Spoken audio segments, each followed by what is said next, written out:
Hi for another vlog. Today I'm with Dan Butler, para-cyclist, broken bone specialist. Dan, I think it's best that you tell us a little bit about yourself and what you're up to at the moment. Basically, I am a disabled athlete, a para-athlete, if you like, and I have no right hip joint. I had sepsis when I was probably about 14 years old.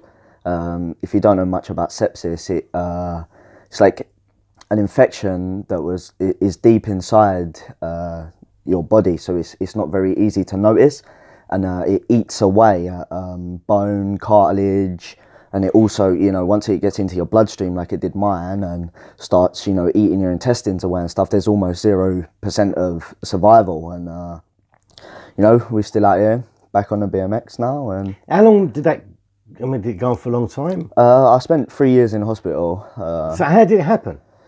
No idea, still no idea to this day. Just, my leg was red raw, like blatant signs of infection, like I was boiling up and stuff. What happened? Did you crashed or? Nothing, no, it was very, very strange. I don't know how it could have possibly like got inside me, and um, like I used to take an injection for growth hormone because when I was younger, I was very, very, very small and wasn't producing no growth hormone at all. And I used to do an injection, like almost the same needle as like a person with diabetes and their insulin, exactly the same pen pretty much. Used to inject that, and maybe one time when I injected it, 'cause it's in my leg, I could have injected. My skin was a little bit dirty, and I injected a bug into. But they didn't know. They couldn't point their finger to that. But I went up the hospital 3 times with a leg that was red raw, and they sent me away both like twice. In the end, like the third time I went up there, my nan was like, "You need to do a blood test." Got sent home, but my nan had to call an ambulance straight afterwards and get me back to the hospital and done a blood test and raging infection. Didn't come out of hospital for 3 years after that day, pretty much. And they removed your hip? Yeah, 3 years later, after, because they couldn't get rid of the infection. It had eaten my bone, and crumbled it down like glass. Like you smash a glass on the floor, that it's the same density. Like bone is all, very, very sharp. So when that bone's all shattered inside a hip joint, and you're trying to, I'm moving, every single movement is like sending, The pain going up through. Yeah, like that's why now I got a broken collarbone right now, broken ribs, and the pain. I think my pain tolerance is through the roof almost. For what you go through on a daily basis anyway. Yeah, like without a hip joint, when you put weight on it, my femur actually sometimes pokes out of like my bum cheek, and like because there's no joint to hold it in place. It's like anything, you lose a ball joint on your car. Can't they build you a hip? They can, but sepsis, if there's one seed of infection lying dormant, they open me up, it could really, they're putting a foreign body inside me as well. A hip joint is, i.e. foreign body pretty much. And the infection, I love that. The infection would eat that up, So what's the prognosis for you, for your life? For my life, probably die in the next year. No, I'm joking. We're like, I don't know, like when I'm about 40, probably like I will have to have a hip replacement. And well, no hip replacement. I don't know. So it won't be a replacement. Well, it's like like pretty much like, but it's very. I don't know. I live in the here and now. I'm living on chasing my dream and showing what everyone what disabled people can actually do, and that it's in your mind. It's no matter how physically broken you are. Your own charity trying to be a charity, and just trying to help people like me. What's it called? SOSA, which is someone of special ability. And we've got a guy on the BMX team who has just one arm. He ties his jumper. His name's Jack Dumper. He ties his jumper to his handlebars. And this guy, he's amazing. He's such an inspiration, and we support people like Jack. We got a guy called George who's got cerebral palsy, and he rides for our BMX team as well. I want to get us all into one place so we can push now, because BMX is in the Olympics. I'm pretty sure it will be able to become a Paralympic sport as well. So all of us guys are going to get a chance to show that, just because you're disabled, it doesn't mean that Because you was can't on do the it. Paralympic team. Yeah, riding road and track, you know, like road cycling and the velodrome, Yeah. you know, or the wooden Yeah. oval. But it's not me, you know, I had to pay for everything as well. It's such an expensive sport. And we had a little like, conversation before we started filming about, it always seems to be the richer people that come through. Yeah, for sure, yeah. Especially in the Olympics. Yeah. Especially when you look at, say, the snowboarding and things like that. That they're easy, they can fund themselves to get there. Yeah, for sure. I mean, I wouldn't even know how you'd go through about getting like lottery funding and...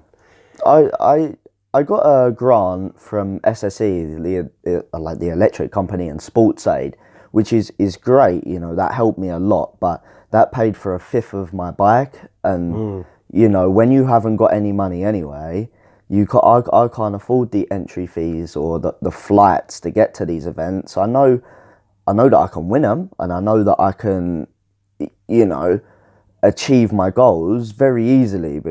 Because like my mind is, you know, I'm so focused, but like I haven't got the money. I haven't got the money to get to the event. You know, I barely got enough money to pay for my entry. You know, I have to borrow money off my friends so they can pay my entry, and then I have to pay them back at the end of the month. You know, and it's a vicious cycle. Like if I could, you know, I spent all that time in hospital, so I got no GCSEs. You know, I can't go and apply for a job with good GCSEs, and you know, I'm also physically disabled, so I can't just go and get a job labouring. Which, you know, but if I got offered a job that paid me enough to get by, I'd take it, mate. I'd take it just so I could afford to go and ride my bike. Do you think it's hard for people to understand that now they see you at skate parks and you're doing like double backflips and things like that? Yeah.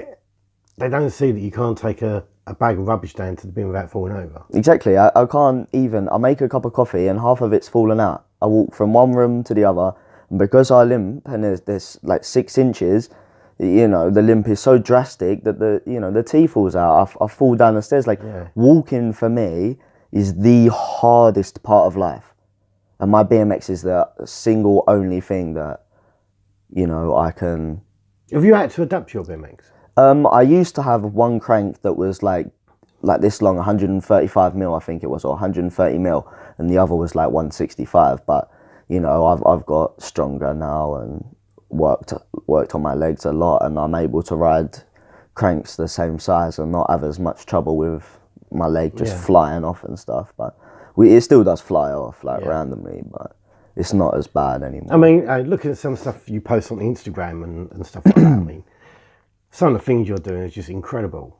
And you're talking about world records. And yeah, I'm attempting a bri flip downside tail whip, which is a scooter trick, but a lot of people do tricks like that air, so like airing out of a quarter. I'm doing it straight over a box, and I'm pretty sure no one's ever done that before. The 3 backflips, the triple cripple flip, I called it, because I don't think any other disabled person has done a triple backflip, let alone a para-cyclist, you know. I don't think, you know, like, the triple flip is definitely going to be in the video, but we're going to have to build the jump ourselves. Me and my friends, are going to have to, you know, get the materials, 8 mattresses, you know, build a dirt landing, and you know, fabricate or woodwork together a takeoff ramp and just build it big enough so I can do the triple flip. Because and where you got to do that? I'm going to Sheffield. The guy who manages my company, SOSA, he's managed to get a team together of about 40 people where we're going to plan it out and you know, go up because Sheffield is pretty high up the mountains. You know, we got a lot of land that we can work with. Go up there, build the jump that's big enough for me to do the triple backflip, and I'm just going to send it. You know, 5 days of digging, building, filming it all, and it'll be the finish of my edit. So how much practice have you put into this? Like, I've done like 3 of them into the foam pit at Corby, but I tried one to the resi, literally died. I don't know if you see that video. It was I become the floor, like I actually became the floor.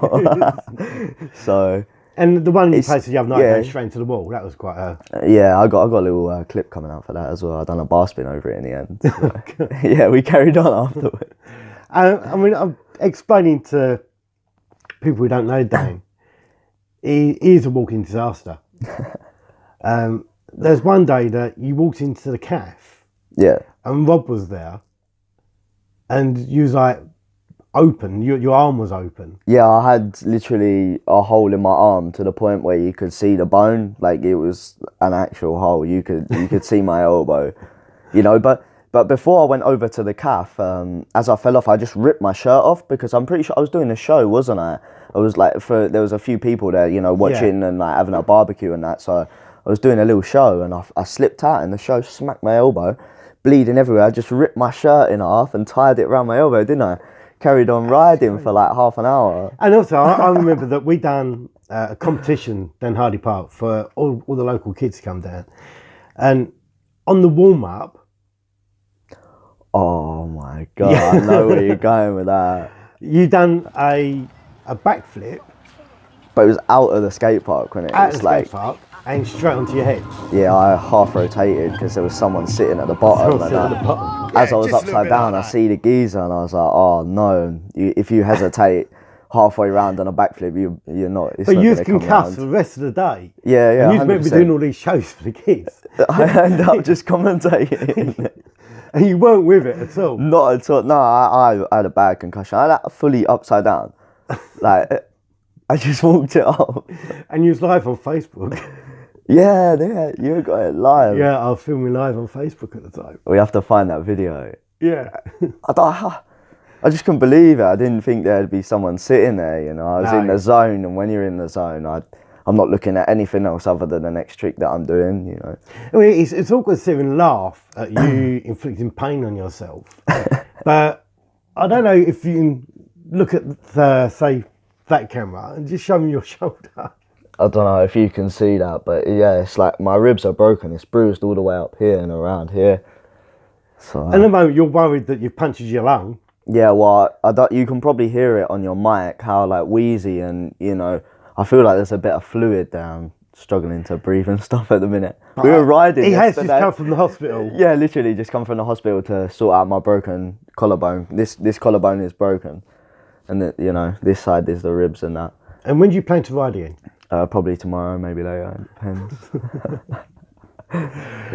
Your elbow, I mean, your elbow weren't just that one little story of it, because for weeks you was walking around with this big lump on your elbow. Yeah, it was massive, yeah, like that's why it blew up, I think, you know. Well, yeah, because the same was going to happen to it. It was like a balloon that just kept... getting bigger and bigger. I smacked it so many times that week.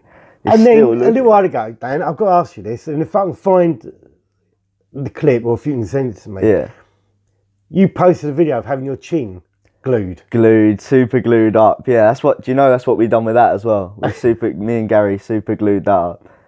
Yeah. I said there's a video with his mate Gary gluing Dan's chin back together. Literally, yeah. Like that was probably like 4 weeks ago, less than that. I was like, I don't even know what happened. I think it was because the park's so dusty at the minute because I never go down there enough to brush it every day, and it gets so like, you know, there's silt on it at the minute, I feel. Yeah. You know, we should all get out there, give it a good brush. But I come into transition and my front wheel just slid out, smashed my chin on the floor, and I like chipped my tooth and stuff. I got up, I ran over to my mate, I was like, what happened? Like, what has just happened? You know, my blood going everywhere. Got up, carried on riding for like 10 minutes, realised there was way too much blood for me to carry on riding. Yeah, I went over to the calf and Nikki was there. She's just like, oh my God, you know, cleaned it up a bit, stuck a patch in it, straight to Gary's, get it super glued up. We went and got industrial super glue from the shop for £1 and just super glued it up. Do you carry stuff around with you all the time now? Pardon? Do you carry stuff around with you all the time? time? Yeah, I've got Steri-Strip, super glue, everything, you know, because if I'm on my way, like Corby or something, I'll do my chin, just get one of the boys to strap it up, you know, super glue it up. And... But there's something that I'll always say for you, Dan, right, is that one thing you've always said to the kids down there is about wearing a helmet. Yeah, 100%. No matter what, always. No matter what you're doing. You're doing chillers, whatever you're doing, always stick your lid on. 100%. You know, because my head, what people don't understand is when you get multiple concussions, you know, which you do, even with a helmet, you know, your brain's being rattled about. Even when I do a backflip and land it, you know, my brain is still being rattled about. And That's a big thing in extreme sports, is people do not understand the effects that concussion has on mental health. Like, that is the biggest killer. Like, look at Dave Mirra. We all thought he was perfectly happy, one of the happiest guys. You know, he's got a beautiful family, got it all, brilliant triathlete, best BMX rider in the world, pioneered BMX riding. And because, you know, them concussions and the cause that has on mental health, it's the biggest problem. Like, you need to wear your helmets. Do you think the fully pressure, certified helmet? the pressure of what he was doing though, do you think that was a cause of it as well? 100%, yeah. But the concussions, I feel like, are a big thing, because I feel like I even you know, have them problems. I know a lot of people will watch this video and be like, oh, you know. Well, no, I mean, I think you're right, because if I look at boxers that suffer these punches continuously to the head, of course, yeah, it does lead to what we call rattles punch your drunk. brain. Yeah, we call it punch rattles drunk. your brain. And I noticed one day when we was down Hardy, you done a backflip and you landed it really hard. Yeah. And you was really dazed afterwards. But I mean, you landed it fine. Fine, yeah. But you was dazed. It was like the shock does get of rattled, yeah. Like, that's the biggest thing. You got to wear your helmets, fully certified as well. Fully certified helmets. You can't just go to Halfords and buy your kid a lid. You know, you need to get something that's safe. You know, because it's the most important part of your body. Like, you know, I can physically, I know I haven't got a hip and I'm not, you know, I can't take my cup of tea downstairs and that, but like, you know, my upper body and stuff, you know, I can go for days. I can physically run my body into the ground, but mentally, you know, that's the part where I think I'm weakest. And I'm glad I can say this on the podcast, because not a lot of people, you know, you'll look at my Instagram, go, he's very happy, you know, he's living a very good life. But like, the shit that I've been through the last, you know, 4 or so years, it's been really, really hard. And my mental health now is the most important, you know. I'm helping people like myself, like with SOSA and stuff, you know. I want to be able to give back to them and, you know, really, really push that you need to wear your helmet, and you need, you know, the concussions are a big thing. No, that's a really good point. Because not a lot of people will see that. Go on. I mean, we have, you know, kids down the park that think they're indestructible.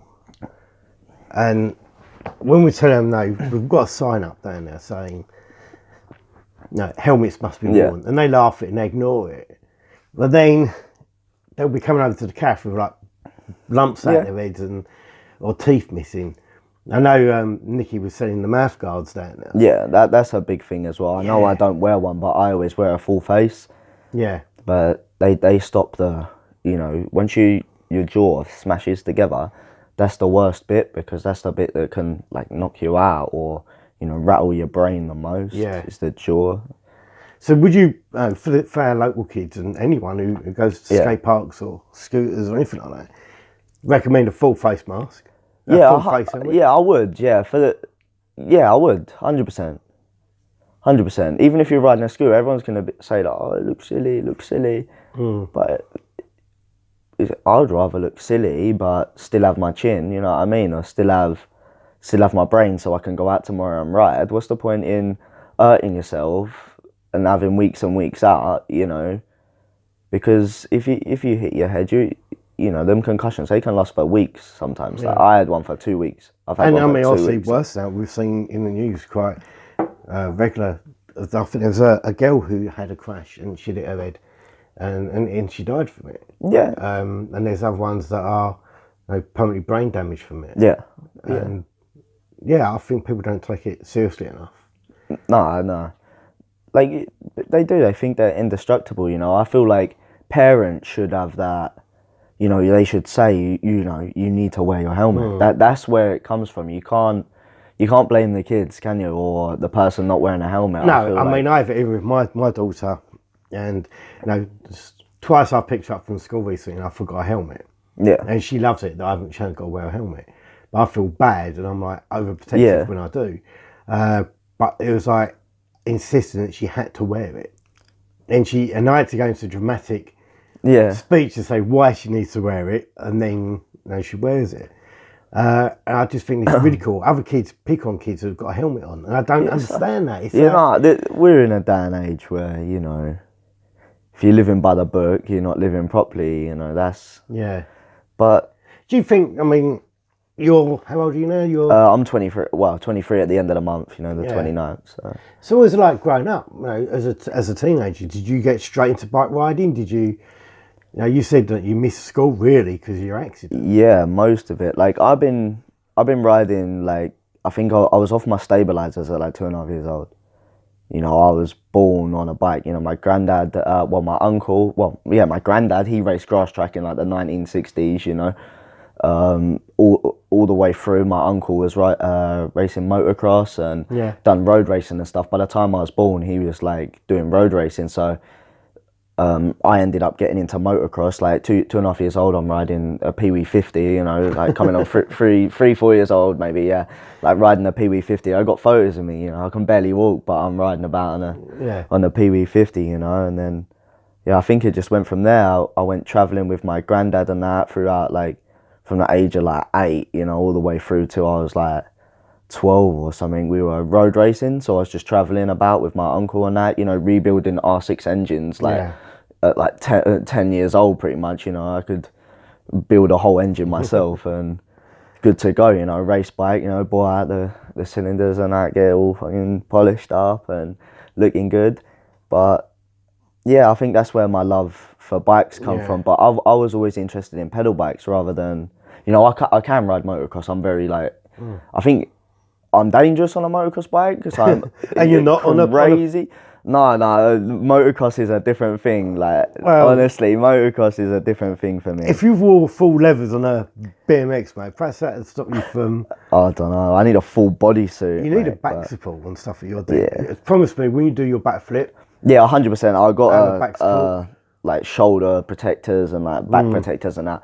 100% for the triple flip. Like, because I'm comfortable with a double now. I don't wear that stuff, but the first time I tried the double, I was like suited up. But you're more likely to hurt yourself doing something you're comfortable with. Yeah, 100%. Yeah. Because you're not have to concentrate as much. Yeah, I don't think about it. You know. Yeah. I had quite a bad crash doing one recently, so knocked my confidence a bit. But it's because I'm trying the triple at the minute. You know, I over rotated a double. So it's like I gotta find that fine line now. How many times has a triple been landed? A lot, but I think it's only by like 10 people tops. There's one guy in the world that's done 4 backflips. Whoa! And I think that's my next. So I'll be the second. Yeah, I can do that. I mean, you won't be able to do that on any ramp around here. No, that's the thing. Like, that's why I've got to go and build a ramp myself for the triple flip. Because even Corby, the biggest jumps in the UK pretty much, and I don't really want to go to like a massive dirt jump and just huck a triple flip and die. Like, I'm not about that. I'm gonna go and build a ramp that's, you know, 20-foot takeoff. You know, the landing's like 25 foot, nice step up.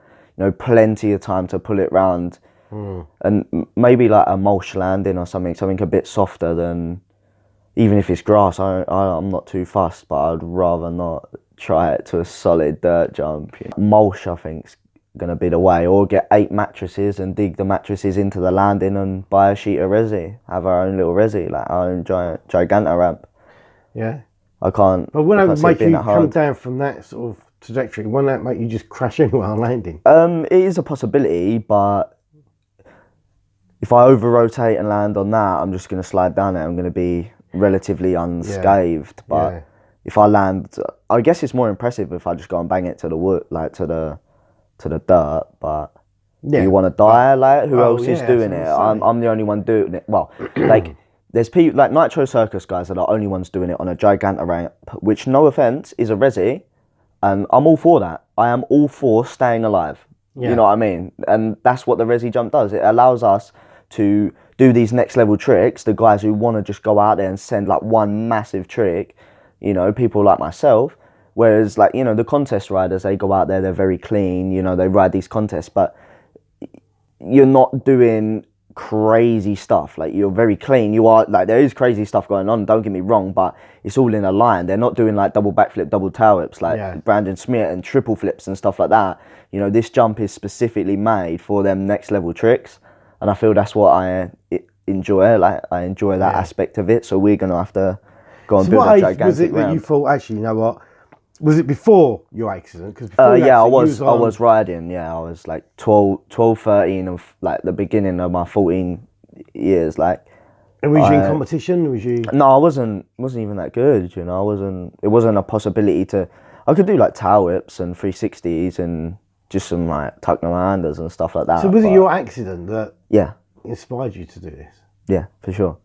I think if I didn't have my accident, I would have got in with the wrong crowd, started doing stuff that I shouldn't have. You know, it's easy around here. It's easy to, you know, go and to that way of life. You know, but I think without this changed me as a person. You know, it changed my whole outlook on life.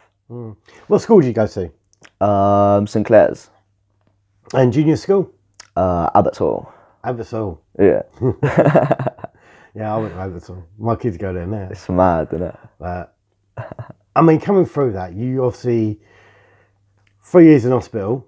Yeah. You come out and you get back on your bike. Pretty much straight away, yeah. 6 months I was out of hospital, like in my wheelchair and stuff. I was still in my wheelchair. I went and done kayaking instead, like play boating, like tricks in a kayak pretty much. And, you know, I used to have my crutches and whatever at the other end of the river, or my wheelchair. Like, I used to boat down, you know, ride the waves and that, you know, try and do some tricks and stuff. And I went from Landisall Paddlers. Like, this is one thing in my life that I really appreciate, is the opportunity that Landisall Paddlers gave me to go and work. I went to a disability course. They sent me on a disability course to work with disabled people and that. And during that course, I was in a wheelchair, like doing wheelies and stuff, but shooting like hoops with a basketball, you know, wheelies at the same time.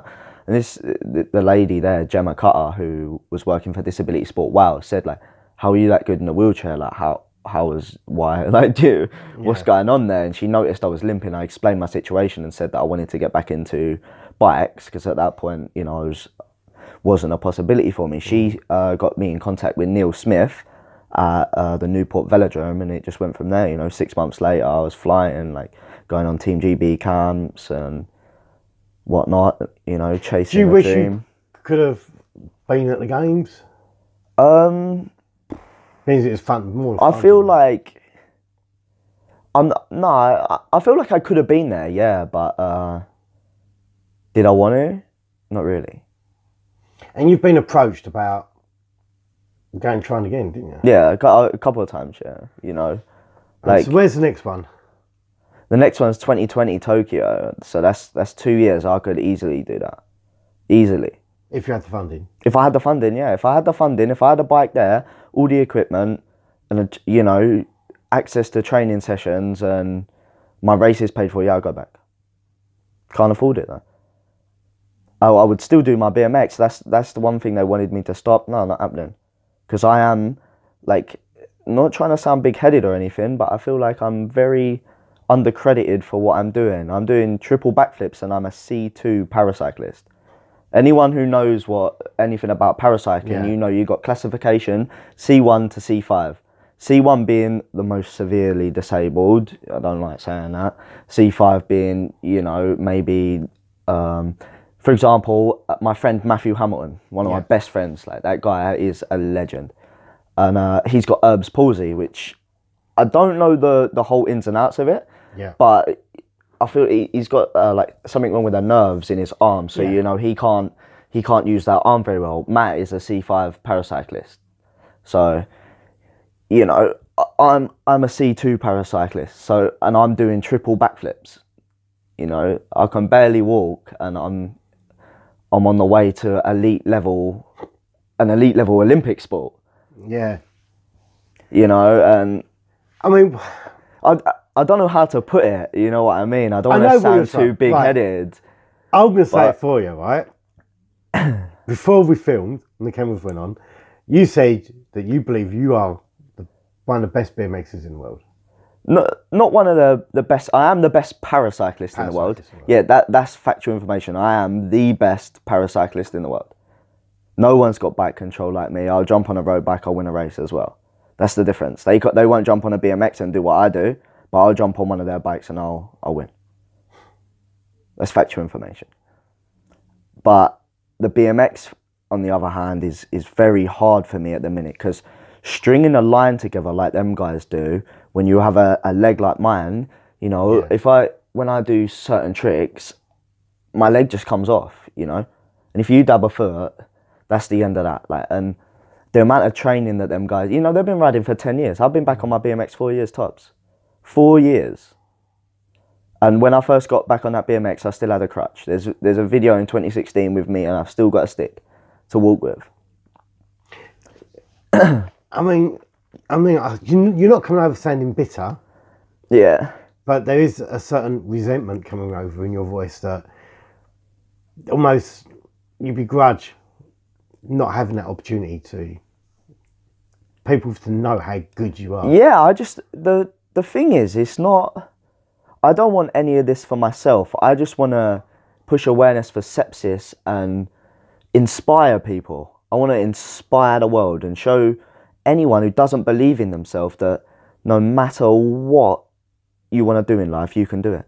It's all in the mind. If you tell yourself you can, you will. But if you're sitting there saying, I can't do this, you ain't going to do it. You don't want it. You know, I'm going out there, I'm building my own jump so I can prove everyone wrong that says to me, you're not going to land a triple flip. I'm going to go and build my own jump, I'm going to film it, and after I've landed it, you know, I'll revert back to all the comments. The same with a double. The same with everything. Everyone said to me, you can't do that, Dan. You know, Team GB, my first ever race, Hillingdon it was. My granddad had just built my adaptation, riding with one leg and whatnot. I come like second in the Para-cyclist. I think Louis beat me or something like that, which is the other C2 who went on to win gold in the team sprint, you know, who took my place there. And like they said to me, you'll never ever ever be able to ride with an able-bodied bunch. And I was like, yeah, well. They were like, no, it's not going to happen. I was like, it is going to happen, watch. 2 races later, I stayed in a bunch the whole race. The whole entire race. This is an able-bodied bunch. Yeah. Us para-cyclists in the national series used to have to ride with an able-bodied bunch of riders, like, you know, 70 other people with 2 legs, big, you know, big geezers, like real talk. And I'm riding with 1 leg. I got a photo of me sitting in this bunch. I'm the smallest guy there. Tiniest, like, you know what I mean? On paper, not going to win that. But I stayed with that able-bodied bunch and I beat every single para-cyclist there. And then went on to win pretty much every national race. And I'd only been on the bike 6 months. Only been back like... So what do you think stops you from having all that funding thrown at you? I don't even know, to be honest with you, Shane. I'm not... Like... Because I just burst onto the scene so quickly and, you know, almost asserted the fact that I was good, you know. I think a lot of people resented that. The people that had been there for a long time and the people that Team GB were loyal to, you know, the riders. Yeah. I come there and, you know, I'm showing everyone what's up. And 6 months, maybe they were like, oh, is this guy going to actually see it through? Is he going to Do you think they might have seen a self-destruction button in you? Pardon? Do you think they might have seen a self-destruction button? Yeah, because I'm not as mentally strong as the others and I haven't got the funding to fund myself to go. Yeah, for sure. I feel like I was pushed out, or, you know, I couldn't even get a chain ring. Like, I couldn't borrow a chain ring at times. Like, and I couldn't afford to go pay £50 each, or some of them are 75 quid, you know. I was winning these races on spoked wheels. And that, you know, spoked wheels and stuff, that not a very good bike. You know, I had to pay monthly for my bikes. I was in, you know, I'm going into debt to pay for the wheels and stuff, to pay for my entry fees, you know. I mean, it just sounds completely unfair. Completely unfair. You got people like Victoria Pendleton. I'm pretty sure I see an article about her not being able to pay her mortgage. And she is one of the most decorated female Olympic cyclists ever. Yeah. And, you know, she had to go to horse racing. She couldn't just go and retire after winning all these medals. She's had to go to horse racing and finding other ways to make money. Otherwise, she would just go sit at home and enjoy her life, wouldn't she?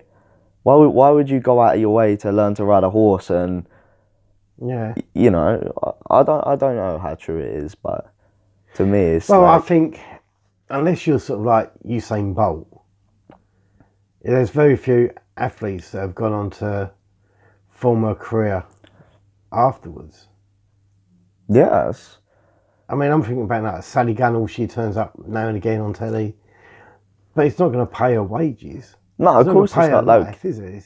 that's why I'm trying to build a business now. And if I help people, maybe people will help me. If you give to my, I give money to charity. I make £2 a t-shirt because I give £5 to charity. Yeah, come on, innit? Everything I sell, £5 of my profit goes to charity, goes to cancer research, to the people who helped my granddad. Yeah. And I sometimes sit there and I'm like, is it my attitude?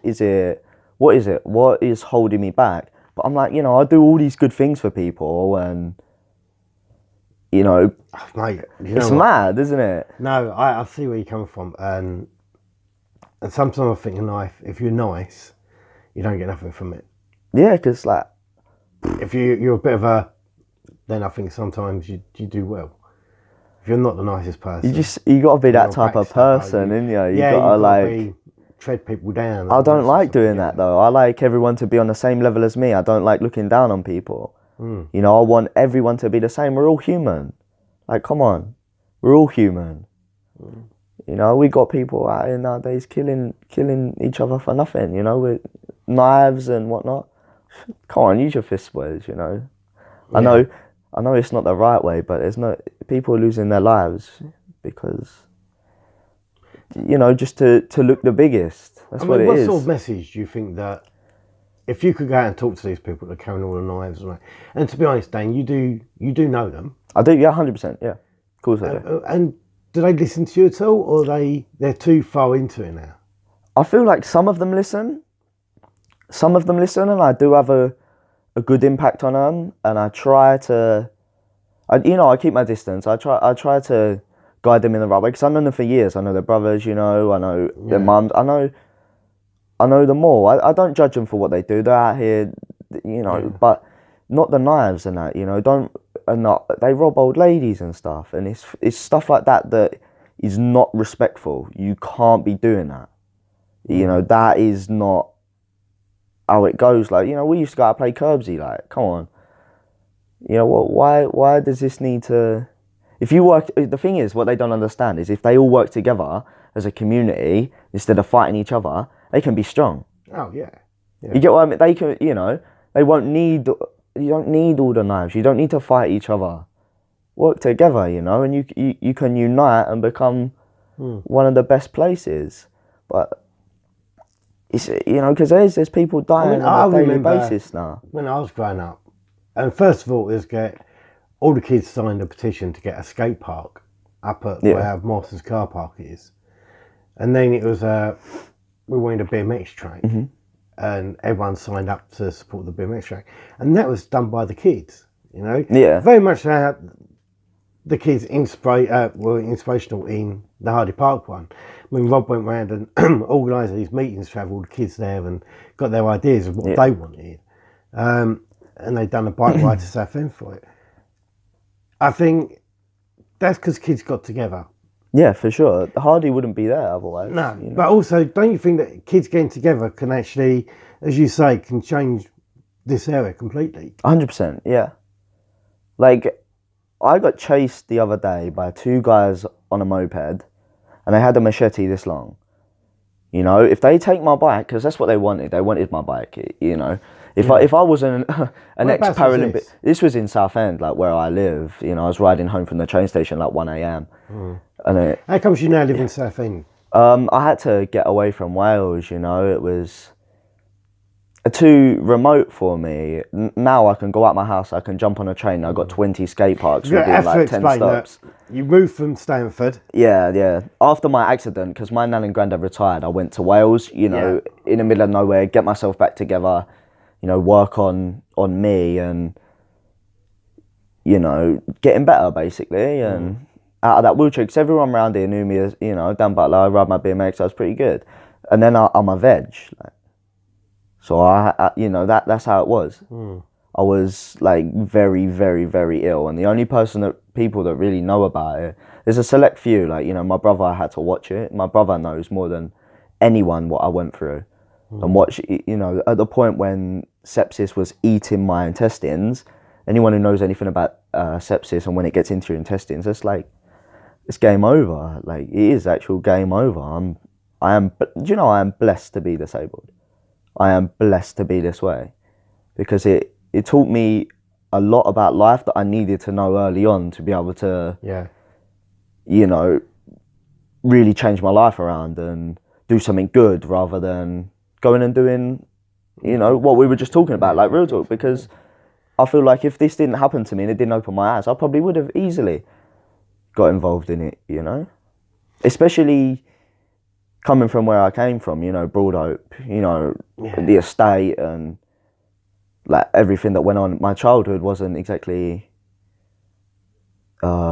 roses, like, but my mum, she did the best she could, the very best, you know. But sometimes, you know, we've never had like loads of money, but that's not what we want, you know. I want to now. If I had loads of money, I would give so much of it away, you know. I would, you know, that the money that I earn from my business, you know, I give to charity, and I support, you know, those who supported me during when we needed it. But don't you think there has to be a limit where, for you to live without stress in your life, financial stress? I feel like I'd rather live financially stressed and happy, and knowing that I've had an impact in other people's lives and I've inspired them to be better. Then I think I'm not. It's not. You're saying it too much like me. I mean, that's been my downfall all my life. Yeah, I know what you mean. I know what you mean. And I have nothing to put on the table. Yeah, I've gone out and raised money for something. Yeah. It's like, but we got others taking money. You know, I think to succeed, you have to kind of be that type of person. If you're right, you know what I mean. I see like, what you're saying. Yeah, it's like that. I couldn't do that. I would rather be hard done by, but those who need it most get what they need. Because I don't think it. Imagine if going a bit off topic here. Imagine if the NHS is privatised. Yeah, I am a dead man walking. Like, true. I am. Think about it. Yeah. Or I'm in debt. Yeah, big debt. And you won't be able to do your stuff at a risk of hurting yourself because,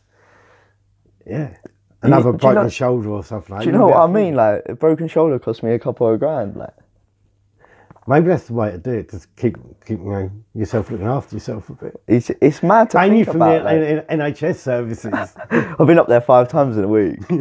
For you, if you go for funding on your projects, then they've got to fund you to do whatever you want. So your company, you get it up and running, you go for a funding pot, you'll have money there to support yourself, but also for the project moving on. So there has to be that, that arrangement there. Yeah. So I think for you that always putting other people first could be your downfall, like it has been mine. Yeah, I know. So there's this thing about that fine line of being able to live. And start, because I always put other people before me. That's the, always. But when you like to live in like a nice house, not worry about your debt and...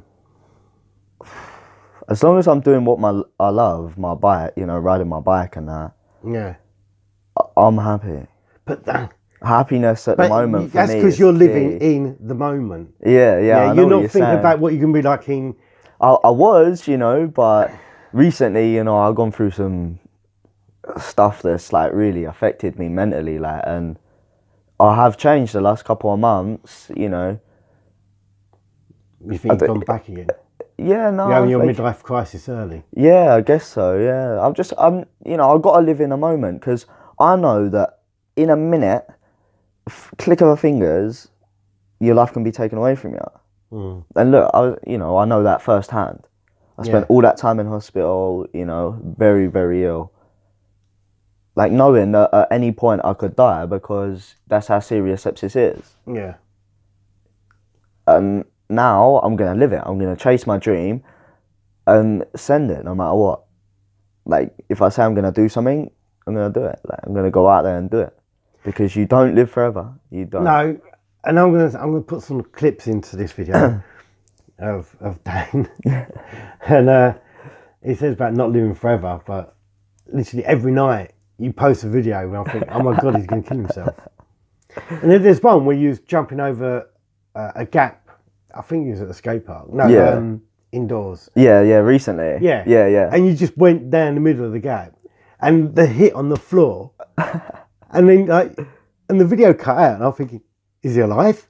He's like, and just the hit sounded so hard. Yeah. And then what? You just get back up and carry on. Just do it straight afterwards. Like, people do not understand me. I could land on my neck, and everyone comes running over to me. Like the other day, how I broke my collarbone, and how I done it. I slid out and ended up getting chucked backwards and like smashed my head on the floor. I was snoring for 2 minutes. Got back up, grabbed my bike, went and done it again. That was with a broken collarbone, and I'd just been snoring for 2 minutes. Like, boys trying to wake me up. Like, you're alright. Wake up, like, give me 5 minutes, carried on riding. And I'd just been out, like, sleeping. Literally sleeping. But don't that worry you that you're like that? Yeah, a little bit, yeah. I am dangerous. Like, honestly. I mean, but it's the only way of me coping with my what's going on mentally.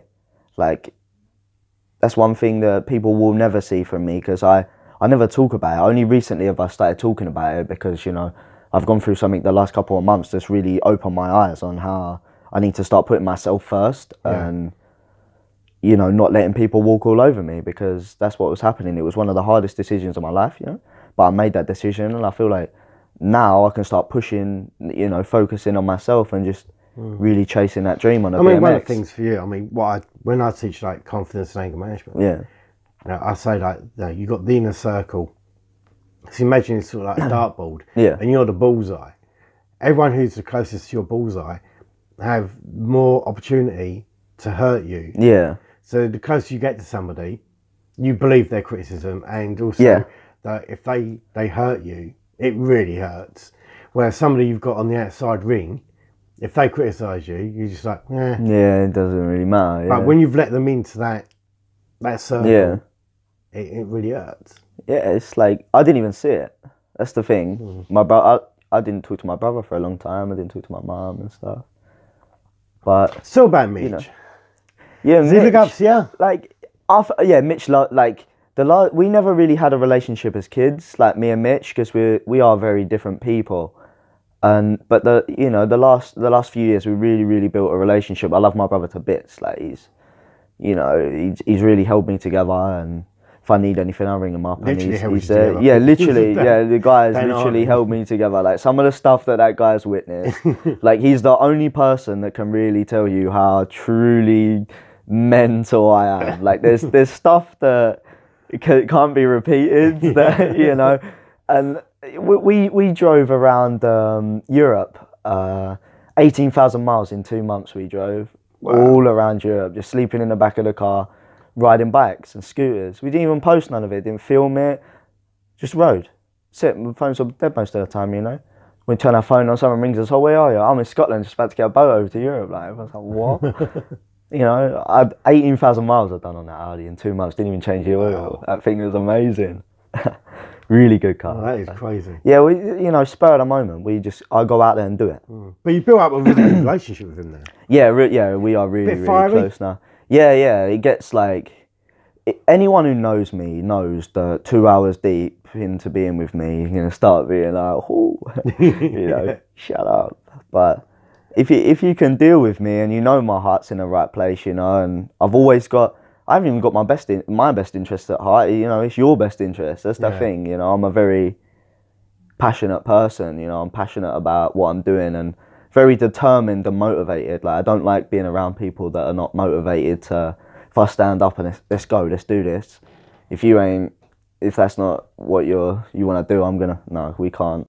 Yeah, I'm one of those people that, if we talk about doing something, I'm like, come on, let's go and get the shovel, let's go and dig it now. Yeah.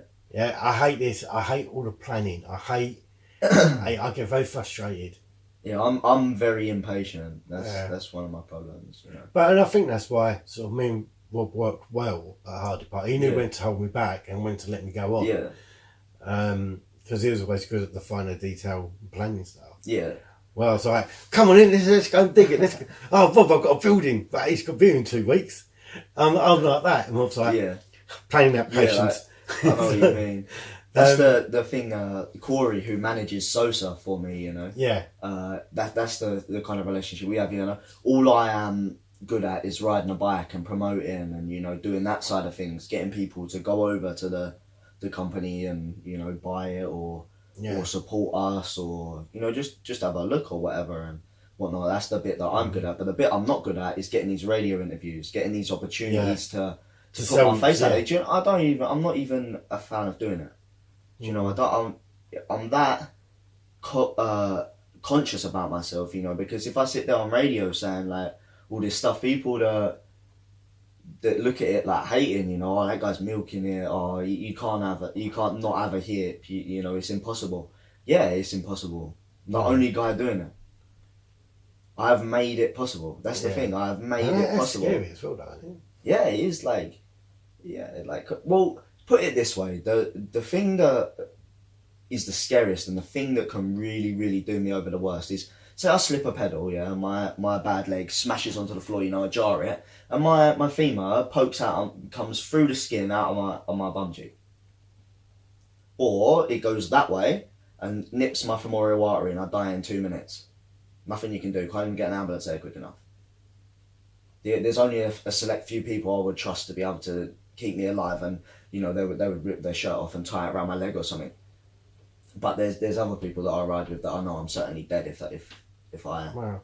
Because you got, you know, there's no joint there holding it in place. You know, it rattles about. It does literally rattles about. There's no joint holding it in place. So it's just tendons and muscles. Tendons and muscles, that keep it in place. Yeah. So like literally, it can come out the top of, you know, straight out. You got what I'm saying. Like, it's, I mean, I don't mean to take the mick here, but when they removed it, couldn't they have done sort of like when you get the action man and the legs like stretch out? Yeah, stretch Armstrong like that. I don't know if you can see it on the camera. Right, my leg's in the same place. Yeah, you try and relax it. I can pull this leg. You get like it's pretty much stretch Armstrong. That's how I explain it to. That's sort of like people. But couldn't the hospital have built you some sort of like almost like a bungee cord inside your leg to stop it from going any further? They could have put a hip replacement in. Like they left the hole open. They actually have drilled my femur ready to put the ball, you know, the ball joint in, which would then go into my pelvis. But that risk of infection. That risk is sepsis. Is something that I won't even entertain right now. Not with where I'm going. Imagine I go get a hip replacement and then I'm back to square one tomorrow. Yeah. Because I chose to go get a hip replacement. I can't do a triple backflip, can't walk. And the fact is, if you have a hip replacement and you go and do it, people go, I know. But he's got it now, he's right. Yeah, he's fine. There's nothing wrong with it. Yeah. Like, that's the thing. I'm trying to push the story more than. Well, if you cut your right foot off as well, that'd be even more special, wouldn't it? Do you know, I feel like by the time I go to the hospital next time, like to my doctor, like my surgeon, and say, look, I need a hip replacement now, he's going to go, oh my God, we can't do nothing with that. Like, half your pelvis is missing. Like, you know what I mean? It's because the impact is just going to degrade away, I reckon. You know, I've got osteomyelitis as well. Do you know, like, from the infection, like, it actually caused, you know, the But Mitch, your X-ray of your body must be looking like a jigsaw puzzle. Yeah. You know, completely. Have you seen the full body scan? Yeah. I'll send you it over so you can like. Yeah, I'll put it on. Yeah. It's just like anyone who understands like lobotomy and like how your body works like that. It's mind blowing. Because a lot of people in like the BMX scene, they don't understand it. They don't, you know, because we do. But so you're saying. Yeah, like because like BMX, like. Most of us come from like a council estate, like that's why that's why BMX is not a money sport, and I hope that the Olympics doesn't change it into a money sport, you know. And we come from this council estate, so they don't really understand. Like they just look at it and go, "No, like, it's impossible." My mum said you ain't got a hip. It's impossible to not have a hip, so you ain't got a hip. Like you get where I'm coming from, like and just the underprivileged, you know, the people that a bit more undereducated, because I'm in that scene, I'm in BMX, they automatically look at it and they're like, oh no, he ain't disabled, he can do a triple backflip. You know, he ain't disabled, he can ride a bike. But don't think that's a wider thing as well, because like when people go for these disability tests to get their benefit, you know, and they say, oh yeah, but you can walk 500 yards or however long. I can't actually walk like more than 50 meters pretty much, you know. Yeah. Where's the closest like shop to it? Just top of the road. You know, so you'd yeah, probably like struggle. yeah, I wouldn't be able to walk there. I know where it is now. It's at the top of where my mum used to live. So yeah. Literally, I would walk in there and back, because there's no joint. It pokes out. You know, it bruises the muscle. Yeah. Whereas on a bike, it's like, do you know when you go swimming? So why don't you have crutches? Personal thing. Like, Is that because no? Is it because it makes you look more disabled? I don't want to look disabled. Like, do you know what I mean? I want to. But that's what. Like, it's more to the point where if I use my crutches, I feel like I'm going backwards, and all I want to do in life is move forward and achieve, and you know. But is it that you're trying to prove to other people that you're not disabled? That's like, you know, in your head, you're thinking, I don't want people to see me as. Yeah, like what the words you said? Cripple, veggie. Yeah, like there's like. So if you have to go around on crutches, like if I go around and I get called a spastic on a daily basis. No, I don't. You see me upload something onto Facebook that you know I don't get butthurt about it. I'm not fussed. You know, they're like, oh, why are you walking like a penguin for? You know, imagine if I had crutches as well. You know, oh, would they maybe not say that, or like I don't really know, or would they say it more? Like people look at me now. When I walk, I tell the boys, I'm like, look, I got like 20 geezers here looking at me as we walk past watch. They're literally like this, turn their heads full like 180, like owl-like, you know what I mean? Like an owl looking behind, like, staring at me because I wobble. Yeah, that it does, like, you know, it all boils back down to that it's like it mentally affects you rather than, like, because physically I can do anything. Like, if like someone once said to my granddad, Keith Morgan, sorry. He said to my granddad, he was like, if you built a wall in front of that boy, you wouldn't find a way around it or climb over it or like, you know, find a way to get around or break it down. You go straight through the middle of it. And that, you know, that is me. I will go and get it. But you think that could be your downfall? Yeah, kinda, yeah. Because I can't let go. And that's why I'm struggling at the minute. Because I can't let go. I just want to sort it out and, you know, just get on with it. Yeah. Just push on. Yeah. But I feel like at one point you've got to stop trying to prove who you are. When everyone knows who I am and recognizes real, as you know, as they say, like real recognize real. But it strikes me that somebody's really put you down in your past.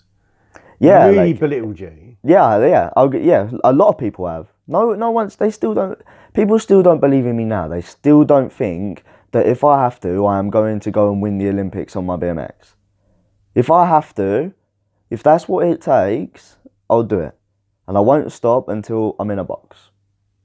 And that is the difference between me and the rest, is how focused I am and how motivated I am on achieving this. Well, hopefully it's standing on a podium first with a gold medal. Yeah, hopefully. Then in a box. You know, you never know, like para BMX might become a thing and we can get like, you know, disabled athletes in I mean, hopefully one BMX. of my next podcasts is going to be Danny Crates. Yeah. Which is Paralympian. Yeah. One gold medal. I worked with him years ago. And I'll be looking forward to his story of how he overcome it, because his was rugby. Yeah. So he lost an arm and that affected that side of it.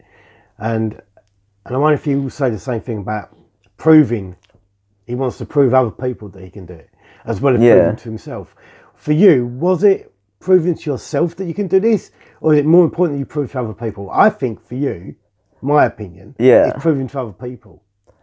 I feel like, because to myself, I know I have nothing to prove. I know, personally, I have nothing to prove, because in my head, if I say I'm going to do something, it's already done. You know, I know myself that I've done this triple flip, I've done this these other 5 world firsts, I know.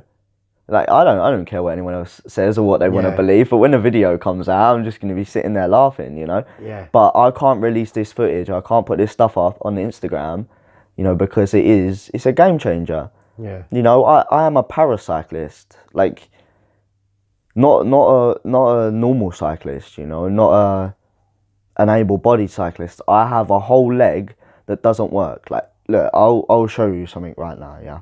Because there's nothing in my no hip joint. Let me try and get the camera set up. So I'll show you how high I can physically lift my leg. You know, it's. Are you ready? Yeah.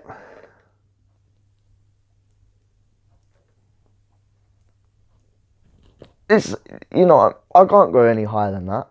Yeah. No higher. Show that leg movement again, in case I didn't catch that earlier. You ready?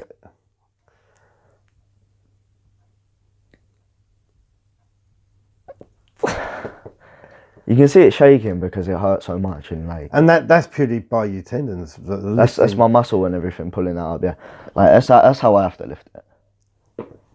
You know, you just go. And you shown earlier how you could stretch your leg out from the joint. Yeah, do you want that again? Like, I put my legs together and you can see like how different the knees are. Yeah. You know? And when you pull this, it's quite hard to see, but because there's no joint there, like. Yeah. You get what I mean? Yeah. You know, it goes backwards and forwards like a good 6 or so inches.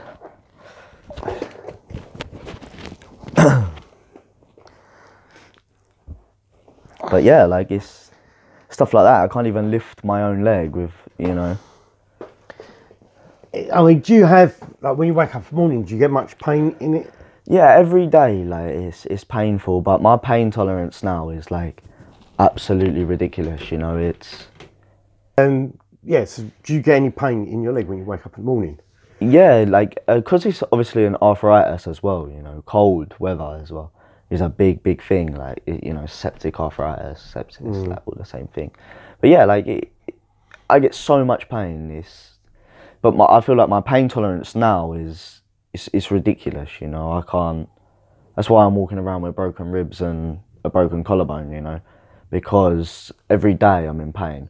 And that's, I can take all this stuff physically, like my body can take it, but what I can't deal with and what I really struggle with, and I feel like people really need to speak out on, and who's gonna do it if I'm not gonna do it, you know? What now? I'm gonna have to say, I'm gonna have to talk about it a bit more, is the mental health side of things. You know, because physically, like, yeah, I'm strong, you know, I haven't got a hip and I don't look physically strong, but mentally it's a completely different story. Like, you know, I can get my head in the game, go out there and ride my BMX, but, you know, all these head games and, you know, playing with me and the bullying, because it is bullying, like, people do bully me fully. I uploaded something to a Facebook page the other day and I get told to F off, you crippled, you ain't even disabled. Like, what? Wow.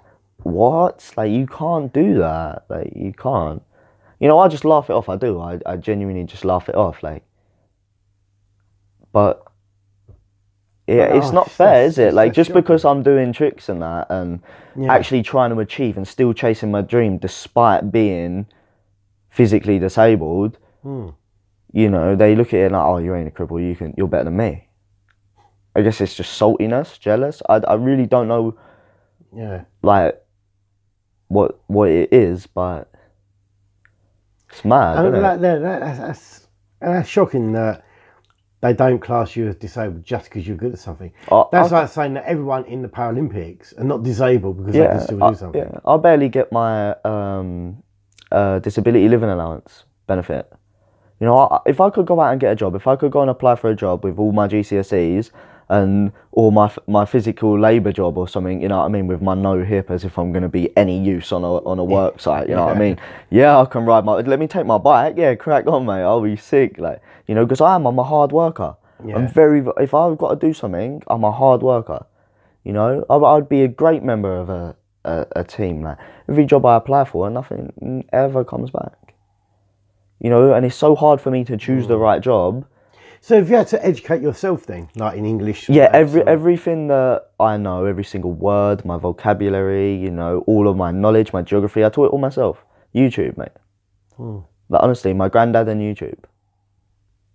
And because I see some people nowadays, and I'm like, you're in year 11, and they're putting stuff like, for example, his well fit. Not he is. Yeah. You get what I mean? Yeah. And I'm like, you're in year 11, and you know, I didn't do year 9, year 10, year 11. So I've pretty much, you know, I was a bit of a naughty boy in school as well. I just didn't want to be there. You know, I wanted to be out doing stuff. I just wanted to do PE or something 24 hours a day. Like, so I used to escape and run off home or something. But like, I've never once been to school, and I'm still, you know, I can have a conversation. I can, you know, string together a pretty good sentence. Would you ever want to go in and talk to the kids at school? Yeah, 100%. I would love to stand up like in St Clair's and say like, look, yeah, I was like, just to speak to my old teachers and stuff as well, because I know there's some of them there that will definitely remember me because of the way I was. But, you know, I feel like they'll be amazed and absolutely blown away by how much I've changed as a person. And I think my story would benefit pupils and, you know, the next generation of... Especially more like, you knowing how to... the road you took and knowing the road that you could have took. Yeah. And I think that's really important in this area at the moment. 100%, yeah. It's so easy to go wrong. Very easy. And the thing is, because you're so young and so naive, you don't notice it. Not until you're like 18, 19, 20. And then you're like, oh. You know, and that's when prison time starts becoming a thing as well. When you're 14, crack on, like, you know what I mean? All that it's easy. Stuff affects your mental health. But yeah, of course, because it's stress, like real stress. And I think you're right. We need to talk about it more and more. And I say a lot of my podcasts are coming back to the mental health thing. Yeah. Because, not because it's on purpose. It's just that it does seem to be a core of a lot of the problems. It's there. Yeah. That's the thing, it's there. And I say people still hide it. They still hide it. Well, to be honest with you, mate, I hid it. I hid it and hid it and hid it. Even my nan and I didn't know what was going on. Even my nan, you know, well, she see it, but she didn't want to tell me to just get out of that situation, you know. But like, now that I've got away from that, I still have my battles with other stuff. Like, it's day-to-day life. The last thing I need is someone making my life even harder. Yeah. You know, and if you're in a situation like that where your life is hard and you feel obliged to do stuff and you're being taken advantage of, you need to get out and focus on yourself. And I feel like it was one of the hardest things I ever had to do, but, you know, doing it has made me become a better person. And now I need to focus on, because you do, like, the problem is focusing on other people. I need to focus on myself and get my head in the game, you know? You do. That's and the also, thing. you've got to stop pleasing people. Yeah, for sure, yeah. To focus, and focus on yourself. I just give everyone so many chances as well. So many chances. Yeah, I'm like that. Over and over again. Like, you have 20 off me, and I feel like that was my downfall. I should have just, bang, you know, 3 times you're out. Not let people... You have to do it sometimes, mate. I mean, I know I've done that in my life, and you have to put the barrier up sometimes. Yeah, for sure, but... You know, we really, something drastic needs to go on with like the mental health and just support in general. There's no support for anyone nowadays. It seems like society's against each other, you know what I mean? I'd like it to be in schools, completely different to how it's set up now. I say locally I tried to do the footpaths project, which was a really great success for people who went on it. But try and maintain the funding. Yeah, literally, yeah. Now I do want to keep that going somewhere. But even I've done the podcast. I don't know if you see the one I've done the other day with Emmy. Yeah, I see some of it. Yeah. If you click on the link, and she does a spoken word piece about mental health. Yeah. And it's like, it's so correct. You know, it's about, you know, people don't see what goes on. No, because but as yourself, you start losing the feeling of who you really are as well. Yeah, for sure. And I think that's what's not understood in the mental health side of it. It's because we don't put up on Instagram, you know, when we're feeling low, because you can't. Yeah.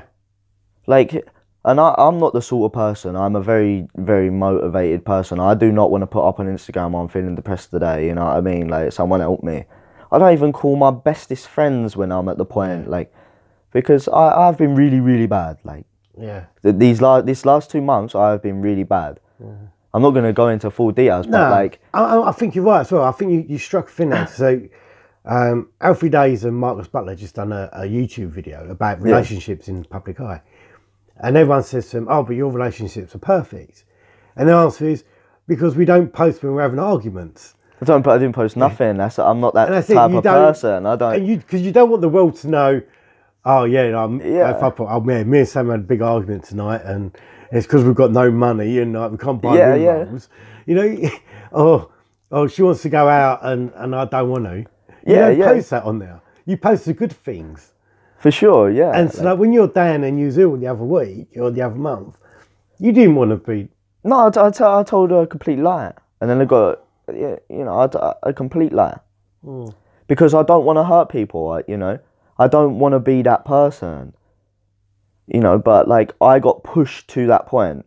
You know, I actually physically, like my nan had to come down from Wales to, you know, that I feel like now I need to talk about it, and because it's going to be the only way for me to, you know, if people see this and they know now that I've spoken about it and got it out there, and the fact that I'm not mentally well, and I think that's the first steps of becoming better, you know. Definitely. The first steps of,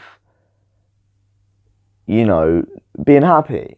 Because I know I look happy and all the stuff on Instagram, you know, I'm loving life apparently, but when I'm sitting there at home, you know, and I can't take my tea out, I got, you know, people playing games with me that I really can't deal with. Like physically, I said before, like I can deal with it, I mean, but me, mentally I can't. I need support, you know, I do, real talk. And it's like, for me, it came out of the blue for me, you know, because I mean, I've been teaching it for a long time, and then to find out that also I've got anxiety. I've got a massive panic attack. I think I'm dying. Yeah, it's like people don't understand. And then I'm beating myself up because I've let it happen to me. Yeah. And I've not been able to shake some of the effects it's had on me. Yeah. But that will come in time, I hope. But it's not unlivable. But I do feel like, you know, if things get down on me, I get really, really tired. I start yawning. And that's that typical anxiety. Yeah. Yeah, it's that. What my one is my fingers, like. And what about them? Just eat them, like real, like eat chewing and proper, yeah. Like recently, it's been really bad, and like, you know, that the person was saying like, why are you munching your fingers? I'm like, just like it, you know what I mean? That's all I say. Just like it. Like mine started off, and you know, this is why. Hopefully, mate, by getting it out, it's going to stop you from getting worse, right? Because for sure. Because like the last 2 months, I've been like, you know. Yeah, but I didn't know. Isn't it? I look back now, and the signs were there. Yeah. So I was doing this a lot. Yeah. Yeah. And just like now, I've lost a lot of the feeling in my hands. It's all like pins and needles, yeah. But people noticed that I kept doing this with my hands. Yeah. And that was the anxiety in my body. And all my shoulders were up here and all that. And I'm always on my tiptoes and all this sort of stuff. Yeah, always like wary about what's going on, you know. And I look back and I'm like, oh, geez, that was there a long time ago.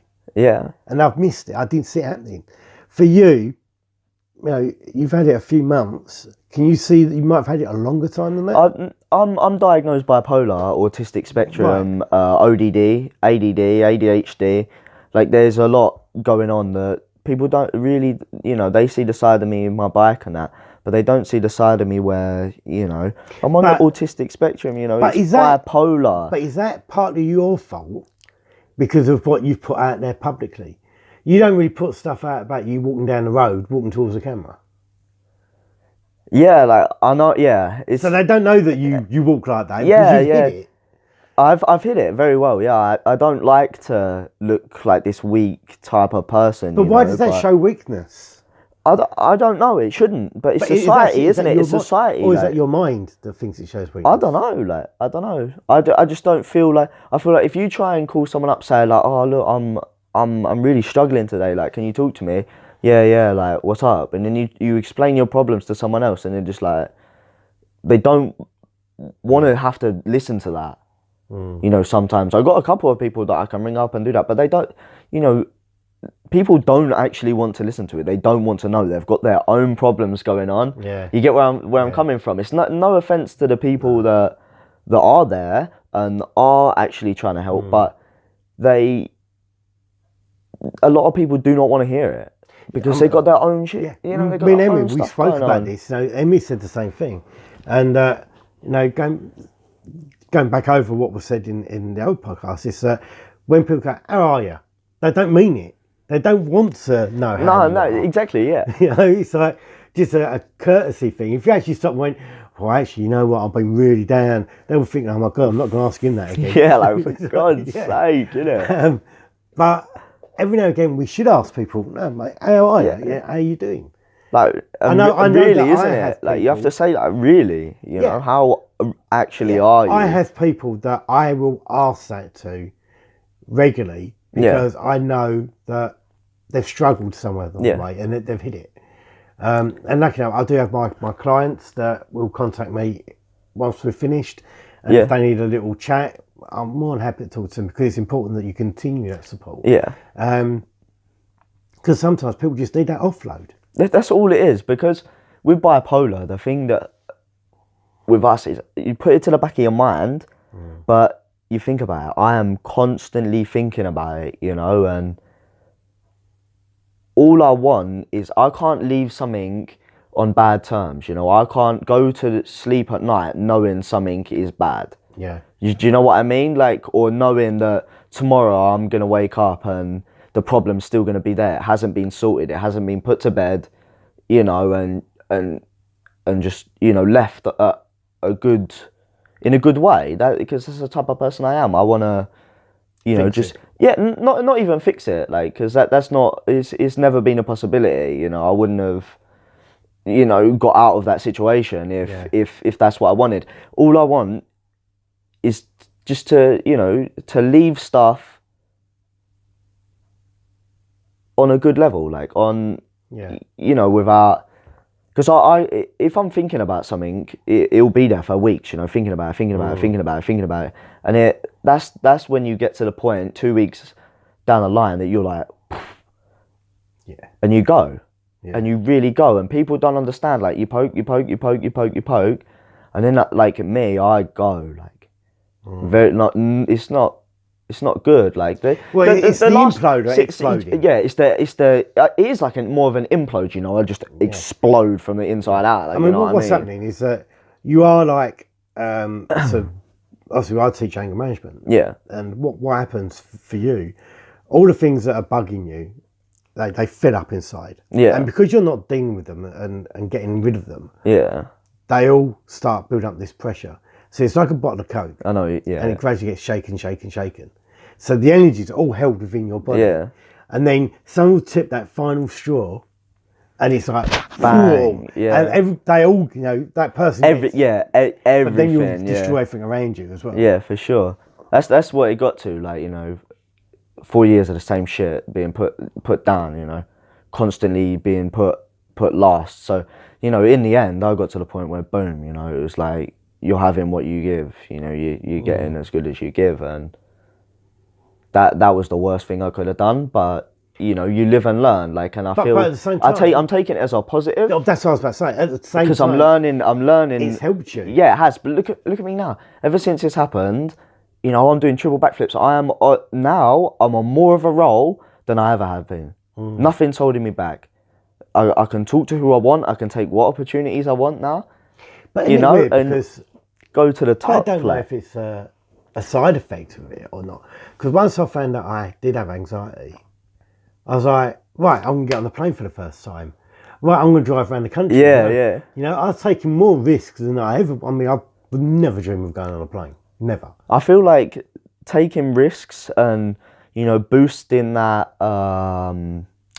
adrenaline releases anxiety and releases, you know, I feel free. Yeah. I feel completely, when I do what I do, I feel like a normal human. I'm comfortable, you know. It's a bike for me. Some people, it's a beer. Some people, it's driving. Some people, it's going and standing on a mountain and looking at the stars. I never felt so good, You know? apart from getting into that car and just started driving. Because I'm concentrating on one thing at all times, not And for having me, got everything else going on, I isn't could it? just go, because I was going around. Yeah, I just knew that I didn't have to stop driving until I got back here again. yeah. You know? And I was just going up the country, and there was no real time limits or...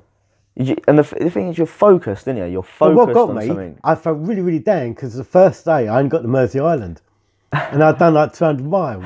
Yeah, that's the first day though. And I was like, no, I was so depressed. I just wanted to get out of like Essex. Yeah. Because then I feel like I'm really on the move. Yeah, yeah. But yeah, it's just a very, very big coastline.